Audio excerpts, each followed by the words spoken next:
मैं सब रिकॉर्डिंग तो डाली तो है आपने पहले। Good morning, everybody. Once again, let us start with female reproductive system of the chapter human reproduction. आपकी स्लाइड नहीं दिख रही है। Okay. अभी स्लाइड दिख रही है मेरी? Yes ma'am. चलो फटाफट थोड़ा बेसिक बता दो. What are these? ओवरीज। और ये क्या है? Fallopian tube. फेलोपियन ट्यूब या तो ओविडक्ट. और ये क्या है? Pear shaped. यूटेरस। यूटेरस. ये क्या है? Cervix. And then it is followed by vagina. चलो थोड़ा बेसिक अंडरस्टैंडिंग ऑलरेडी है, आगे बढ़ते हैं. So when you talk about female reproductive system, यहाँ पे 3 चीजों में हम इसको डिवाइड कर सकते हैं. Paired ovaries, then you have accessory duct, external genitalia. Ovaries उसका क्रॉस सेक्शन हम नेक्स्ट स्लाइड में पढ़ेंगे. When you talk about accessory ducts, कितनी एसेसरी डक्ट्स हैं? एक्चुअली ये ऑर्गन्स हैं. तो यू हैव ओविडक्ट जिसको फेलोपियन ट्यूब भी बोलते हैं. और कितने ओविडक्ट होंगे? 2 होंगे. एक लेफ्ट ओवरी में से आएगा, एक राइट ओवरी में से आएगा. Uterus is a muscular triangular pear shaped structure which is one. Vagina is again a muscular structure, copulatory organ again one. जब हम external genitalia की बात करते हैं, it will have mons pubis, vestibule, hymen and clitoris. Clitoris is comparable to erectile tissue in male, that is penis. आगे बढ़ते हैं. So coming to the ovary, first of all, location यहाँ पे बहुत clearly दिख ही रहा है. So if you see, this is the location of the ovary. Now ovary are the primary sex organ. काम क्या है इसका? 2 functions हैं. कौन से? प्रोड्यूस ओवा and steroid ovarian hormones. Correct. 2 काम करेगी आपकी ओवरीज. एक तो एग प्रोड्यूस करेगी, दूसरा हार्मोन्स प्रोड्यूस करेंगी. यहाँ पे जो हार्मोन्स होते हैं इनको एस्ट्रोजन बोलते हैं. मेल में जो हार्मोन होते हैं उनको एंड्रोजन बोलते हैं. So here 2 hormones are produced, oestrogen and progesterone. इसी तरह से टेस्टिस का काम क्या है? Produce testosterone and produce testosterone and androgens. no, and that is androgen. but sperms also, right? So testes will produce sperms and androgen, ovaries will produce ova and estrogen. Okay. Ovary का size क्या है? 2 से 4 centimetre की है. They are located on lower abdomen. So यहाँ पे this is your abdomen part and this is lower abdomen part जहाँ पे ओवरीज हैं. They are connected to the pelvic wall and uterus by ligaments. देखो यहाँ जहाँ मेरा पॉइंटर जा रहा है ना, ये है यूटेरस के साथ का कनेक्शन. सो यहाँ पे अच्छे से दिख रहा है, देखो. So they are connected by ligaments to uterus also and to the pelvic cavity also. आपका जो pelvic girdle है उसके अंदर एक pelvic cavity है जिसके अंदर आपकी ओवरी सस्पेंडेड है, किसी बोन से जुड़ी हुई नहीं है, पर लिगामेंट्स है जो उसको उसकी जगह पे रखते हैं. Okay ma'am please Prachin. Sorry, Prachi को अंदर लो. Okay okay, I admitted her. Fine. Now let us go further. Ovary is covered by thin epithelium which encloses ovarian stroma. तो जैसे हर एक विसरल ऑर्गन का होता है, उसके ऊपर एक कवरिंग होगी जिसको क्या बोलेंगे? एपिथेलियम. और अंदर क्या होगा? अंदर ऑलमोस्ट लिक्विड पार्ट जिसको बोल सकते हैं, that is known as stroma. So all that you see here is stroma. अब स्ट्रोमा को आप फर्दर डिवाइड कर सकते हो आउटर एंड इनर. आउटर को क्या बोलोगे, कॉर्टेक्स, और इनर को क्या बोलोगे, मेड्यूला। जैसे कि हर ऑर्गन में होता है, हमने किडनी में भी देखा है, ब्रेन में भी देखा है, खाली स्पाइनल कॉर्ड में उल्टा हो जाता है। स्पाइनल कॉर्ड में बाहर वाला मेड्यूला है, अंदर वाला कॉर्टेक्स है। ओके, नाउ ओवरी के अंदर बहुत सारे ग्राफियन फॉलिकल्स हैं। अब कंपेयर करते जाना टेस्टिस से कंटिन्यूअसली। टेस्टिस में क्या थे, लोब्यूल्स थे, यहाँ पे क्या है, फॉलिकल्स हैं। फॉलिकल के अंदर क्या है, फॉलिकल के अंदर ओवम है, but the difference will be in the number. जैसे वहां पे बहुत सारे, like there were so many lobules, lobules के अंदर सेमिनिफेरस ट्यूब्यूल, ट्यूब्यूल के अंदर मिलियंस ऑफ स्पर्म्स। यहाँ पे जो ग्राफियन फॉलिकल्स हैं वो थाउजेंड्स में होंगी। ओवम जो रिलीज होगा एवरी मंथ, कितने ओवम रिलीज होंगे एवरी मंथ बताइए? 1. Only one ovum will be released every month by each ovary alternatively. अगर जनवरी में लेफ्ट ओवरी ने एक ओवम रिलीज किया तो फरवरी में राइट ओवरी दूसरा ओवम रिलीज करेगी। ओके, ये जो डायग्राम है इसको भी एक बार देख लेते हैं। तो यहाँ पे आपकी प्राइमरी फॉलिकल्स हैं जो ग्रो कर रही है, ग्रो करते करते उसमें एक कैविटी आ गई जिसको आप बोलेंगे एंट्रम, और अच्छे से ग्रो हुआ, ओवम मैच्योर हो गया। ओवम जब रिलीज हुआ तो उसको बोलेंगे ओव्यूलेशन। रिलीज होने के बाद जो एम्प्टी फॉलिकल बन गया उसको आप बोलेंगे कॉर्पस लूटियम, जो कि एक टेम्पररी एंडोक्राइन टिश्यू है जो प्रोजेस्टेरॉन सिक्रीट करेगा, और बाद में वो रिग्रेस हो जाएगा when there is no fertilisation. Okay, let's go to the next slide. तो अब बात करेंगे एसेसरी डक्ट की। Very beautifully it has been represented with the help of diagram, और यही वाला डायग्राम है जो आपको ड्रॉ करना है अगर फीमेल रिप्रोडक्टिव सिस्टम पूछा तो जब हम बात करते हैं एसेसरी डक्ट्स, देखो जो इसेंशियल है वो क्या है, ओवरी, बाकी की चीजें हेल्प करने के लिए, तो वो है एसेसरी डक्ट्स। तो एसेसरी डक्ट में क्या आ जाएगा, ओविडक्ट, ये रही आपकी ओविडक्ट यहाँ से लेके यहाँ तक। फिर आ जाएगा यूटेरस जिसको बूम भी बोलते हैं क्योंकि यहाँ पे बेबी डेवलप होता है। और फिर आ जाएगा vagina which communicates to the external environment. Okay, अब यहाँ पे जब डायग्राम ड्रॉ करेंगे तो कितनी चीजों का ध्यान रखेंगे? Let me see if I can have a better diagram, bigger diagram here. Yes, I think okay, ये वाले डायग्राम से पढ़ते हैं तो आप कितनी चीजों का ध्यान रखेंगे? तो सबसे पहले तो आप एक ट्रायंगुलर स्ट्रक्चर बना लो। How will you start drawing the diagram? सबसे पहले हमने एक ट्रायंगल स्ट्रक्चर बना लिया ऐसे, ठीक है। फिर हम उसकी वॉल बना देंगे थिक ऐसे। फिर उसके बाजू में हम ओवरीज बनाएंगे, ओवरीज को लिगामेंट से कनेक्ट कर देंगे, और फिर हमारा जो ओविडक्ट है वो बनाएंगे। तो oviduct will go both the sides. अब ओविडक्ट का शेप देखो, यहाँ पे तो वो नैरो है लेकिन यहाँ पे वो ब्रॉड हो गया है। तो ओविडक्ट कितना लंबा होता है? 10 to 12 centimetre long. There are 3 parts of oviduct. कौन कौन से पार्ट्स हैं देखो, ये वाला सबसे बाहर वाला जहां से ओवम एंटर होने वाला है उसको आप बोलेंगे इनफंडिबुलम। उसके बाहर का पार्ट, उसके आगे का पार्ट, उसको आप बोलेंगे एम्प्यूला। तो यहाँ पे ampulla is wide, ampulla is the wider part. Isthmus narrow part है, डायामीटर कम है उसका, और इस्थेमस है जो यूटेरस से जुड़ा हुआ है। इनफंडिबुलम का शेप कैसा है? फनल जैसा है, और उसमें फिंगर लाइक प्रोजेक्शंस हैं जिनको हम क्या बोलेंगे?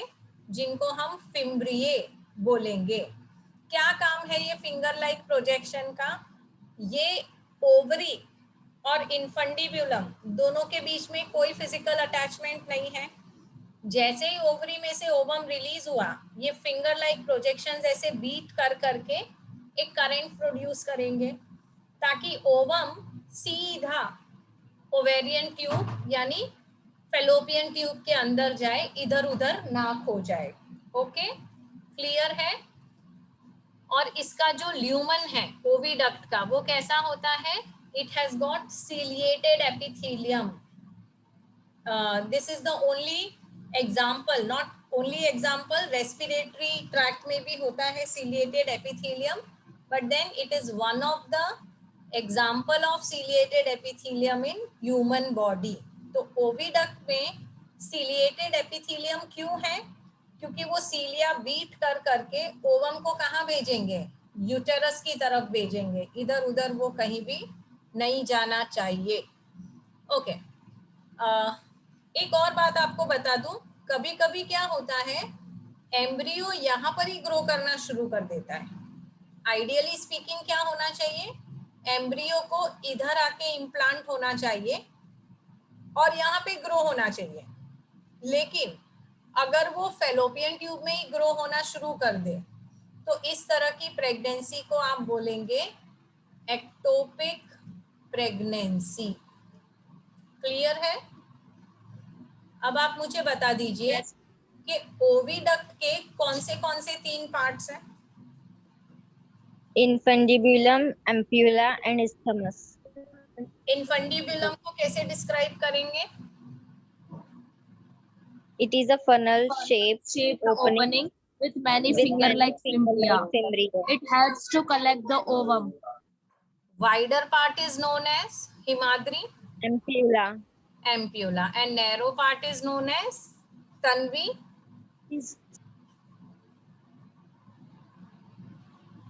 Narrow part is known as isthmus. Lining कैसी है ओविडक्ट की? It is ciliated epithelium. मुझे बता सकते हैं कि फर्टिलाइजेशन एग्जैक्टली कहाँ होता है? In the uterus. नहीं, फर्टिलाइजेशन Endometrium. वो तो इम्प्लांटेशन है, वो आप जो मुझे बता रहे हो वो इम्प्लांटेशन है। फर्टिलाइजेशन कहाँ से होता है? Junction of isthmus. In the junction between isthmus and uterine. Correct. मेरी बेटी आके मुझे बोल रही है फेलोपियन ट्यूब में होता है। So it takes place in fallopian tube, isthmus और एम्प्यूला के जंक्शन में। इस बात को याद रखेंगे, एमसीक्यूज में आता है। ओके, तो फेलोपियन ट्यूब हो गया, isthmus, ampulla, infundibulum, fimbriae and ciliated epithelium. अब बात करेंगे यूटेरस की। क्या फिर आपने जिधर ले ली मम्मी? यूटेरस की बात करेंगे। शेप कैसा है यूटेरस का, बताओ मुझे। Pear shape. स्फीयर शेप्ड है। और पेल्विक वॉल से यूटेरस कैसे अटैच्ड है? Through ligaments. Through ligaments. So ligaments उसको पेल्विक वॉल से भी अटैच करेंगे और ओवरी से भी अटैच करेंगे। ओके, अब यूटेरस के 3 पार्ट्स हैं, फंडस, बॉडी और cervix. So here you have uterine fundus, then ये वाला जो पार्ट है वो होगा बॉडी, और जो नीचे का पार्ट है उसको आप बोलेंगे सर्विक्स, जो नैरो होके वजाइना में ओपन हो रहा है। तो सर्विक्स कहाँ ओपन होगा? वजाइना में ओपन होगा। Now the uterine wall itself is very thick, और उसके 3 पार्ट्स हैं। कौन से? जो सबसे बाहर वाला है वो पेरीमेट्रियम, अंदर जो मसल लेयर है वो मायोमेट्रियम, और उसके अंदर जो लेयर बहुत ग्लैंड्यूलर और वास्कुलर है। ग्लैंड्यूलर मतलब जहाँ बहुत सारी ग्लैंड्स हैं जो बहुत कुछ सिक्रीट कर रही है, और वास्कुलर मतलब रिचली सप्लाइड बाय कैपिलरीज, जो कि मेंस्ट्रुएशन के वक्त ब्रेक डाउन हो जाता है, उसको हम बोलेंगे एंडोमेट्रियम। अब इसमें से एमसीक्यूज कौन से आ सकते हैं? चलो फटाफट बता दो मुझे। Which are the 3 walls of uterus? Himadri,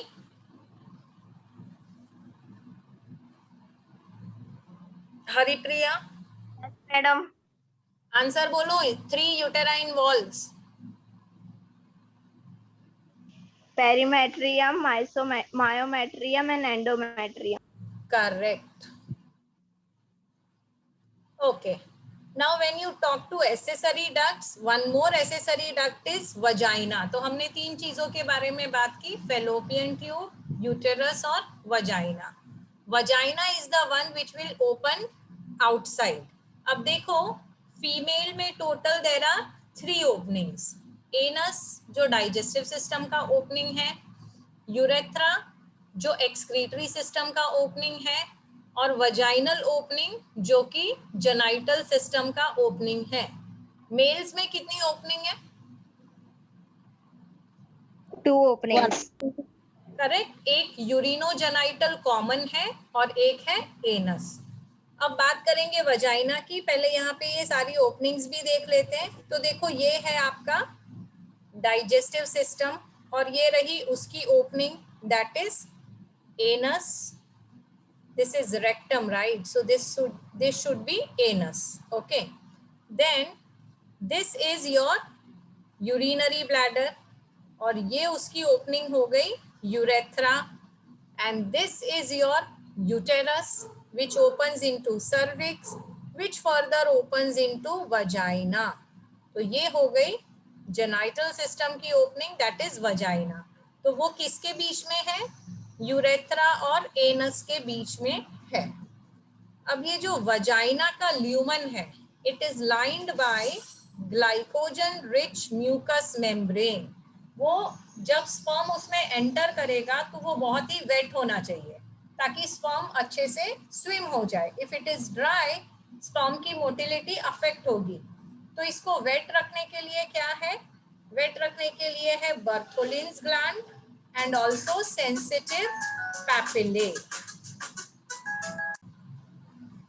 So what happens? देखो during copulation vagina has to become wait.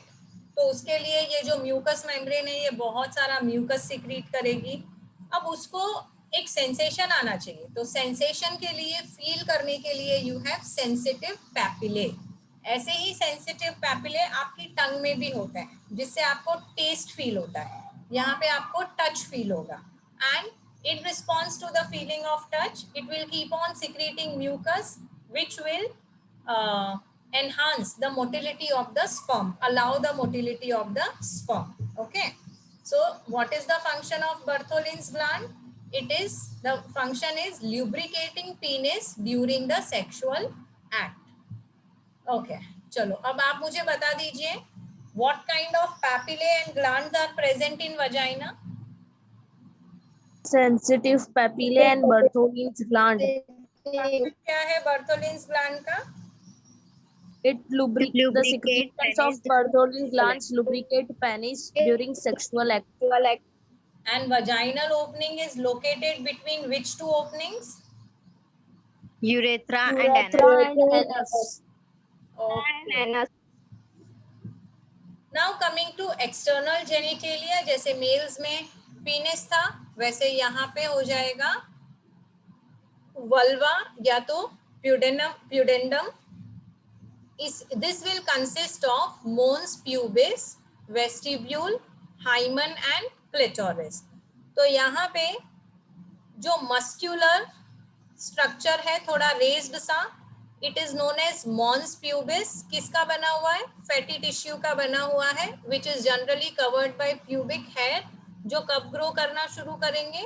As a secondary sexual characteristic after the puberty. उसके बाद यू हैव वेस्टिब्यूल. अब वेस्टिब्यूल क्या है? It's a channel between mons pubis and other structures. So vestibule, it is not labelled here but it's a median channel जिसमें 2 चीजें आ जाएंगी, labia majora and labia minora. Labia का मतलब होता है folds. So these are, when you talk about majora, as it is labeled here, it is the large, fleshy, fatty and hairy outer folds. तो जो vaginal opening है, it is surrounded by 2 folds, I should say. तो जो अंदर के thin hairless folds हैं, उनको हम बोलेंगे माइनोरा, और उसके बाहर जो thick hair वाले folds हैं, उनको हम बोलेंगे मेजोरा. फंक्शन मेनली इसका कॉप्यूलेशन है. Then coming to hymen, hymen को maiden head भी बोलते हैं. So where is this hymen situated? यहाँ पे देखो, इसको locate करो. It is situated somewhere here. Vaginal opening के पास ही है. ठीक है. तो ये जो hymen है वो क्या है? It is just a membrane जो वजाइनल ओपनिंग को कवर करके रखता है। अब जब कॉइटस होता है पहली बार, पहला कॉप्यूलेशन होता है, at that time this hymen is ruptured and it can cause bleeding, but not necessary कि ये पहली बार कॉइटस में ही रप्चर हो। It can be broken by fall, jolt, maybe while inserting a tampon, maybe while playing some sports, cycling, anything. So generally hymen is associated with virginity, पर ये गलत है because it can happen both the ways. ये भी हो सकता है कि coitus के बाद भी hymen present है, और ये भी हो सकता है कि the girl has not lost the virginity, there has been no act of copulation, फिर भी वो hymen break हो गया, तो उसका वर्जिनिटी से कोई लेना देना नहीं है। Next is clitoris. This is highly sensitive organ, urethral opening के जस्ट पास में। सो क्लिटोरिस इज समवेयर हियर। अब यहाँ पे आपको सिर्फ जेनाइटल ओपनिंग्स दिख रही है, आपको इमेजिन करना पड़ेगा कि पीछे यूरेथ्रल ओपनिंग भी है। तो वहां पे उसके ऊपर क्लिटोरिस है, which is an erectile tissue, and this can be compared to penis in males. Okay. Another kind of accessory glands are mammary gland. इनको breast भी बोलते हैं। अब ये mammary gland किसकी बनी हुई है? Again, glandular tissue and fat. अब यहाँ पे बहुत सारे lobes हैं, आपको दिख रहे हैं? So ये जो येलो येलो है ये fatty tissue है। अब यहाँ पे बहुत सारे lobes होंगे, लोब्स के अंदर बहुत सारे लोब्यूल होंगे, और लोब्यूल के अंदर बहुत सारे अल्वियोलाई होंगे। सो यू हैव लोब्यूल्स जिसके अंदर होंगे अल्वियोलाई। ये जो छोटे छोटे हैं ना, ये अल्वियोलाई हैं। Same kind of structure is seen in your lungs also, जहां पे bronchial tree terminates into alveoli, और वहां पे क्या होता है? एक्सचेंज होता है गैसेस का, ऑक्सीजन और कार्बन डाइऑक्साइड का। So same kind of structure is seen here. अब ये जो लोब्यूल्स हैं, इनके अंदर क्या है? एज आई सेड, अल्वियोलाई है, which are again a cluster of cells. काम क्या है इनका? मिल्क सिक्रीट करना। कब करेंगे milk secrete? After parturition. Correct. जब डिलीवरी हो जाएगी तब एक हार्मोन आएगा, लैक्टेशन हार्मोन, जो इसको सिग्नल देगा कि now milk secretion is required. तो यहाँ सब जगह से ये कैविटीज में पूरा मिल्क भर जाएगा। It will terminate into one single nipple. जैसे ही बच्चे की तरफ से सकिंग रिस्पॉन्स आएगा, the milk will start flowing out. अब ये रिस्पॉन्स पे डिपेंड करता है, जितना सक होगा उतना ज्यादा मिल्क बनेगा, जितना सक कम होगा उतना कम मिल्क बनेगा, and eventually it will stop. ये समझ में आ गया? Yes, ma'am. Okay. Now, the alveoli of mammary gland will open into mammary tubules. यहाँ पे देखिए branch structure है ये basically. So what happens is, ये आपको पिंक जो दिख रही है ये alveoli है। ये किस में ओपन होगी? सेकेंडरी ट्यूब्यूल में, यहाँ पे आप देख रहे हैं। And then this will join to form a duct. तो ये देखिए ट्यूब्यूल है, ट्यूब्यूल से डक्ट बना, आई एम सॉरी, और डक्ट बाद में किस में ज्वाइन करेगा? मेमोरी एम्प्यूला में, और मेमोरी एम्प्यूला किसको कनेक्ट करेगा? लेक्टिफेरस ग्लैंड को, डक्ट को sorry, and that will release the milk outside again when the sucking response is there. तो एक बार फिर से मिल्क का जो पाथ है वो देखेंगे। तो यहाँ पे देखो फ्लो चार्ट दिया हुआ है, आप बताते जाइए उसमें मुझे, और मैं इसमें लेबल करती जाती हूँ। सो where is it secreted? Mammary alveoli. Correct. Secretion शुरू हुआ अल्वियोलाई में, वहां से कहाँ गया? Mammary tubule. और वहां से कहाँ गया? Mammary duct. Mammary duct. वहां से कहाँ गया? Mammary ampulla. जिसका डायामीटर थोड़ा सा ब्रॉड होगा, और वहां से कहाँ गया? Lactiferous. Duct. ओके। और ये सारा मिल्क सिक्रीशन कौन सिक्रीट करेगा, कौन रेगुलेट करेगा, हॉर्मोन्स रेगुलेट करेंगे ऑफ कोर्स, और एक्सटर्नल स्टिम्युलाई में sucking. Okay, so that is all about female reproductive system. Next video में बात करेंगे गैमेटोजेनेसिस की.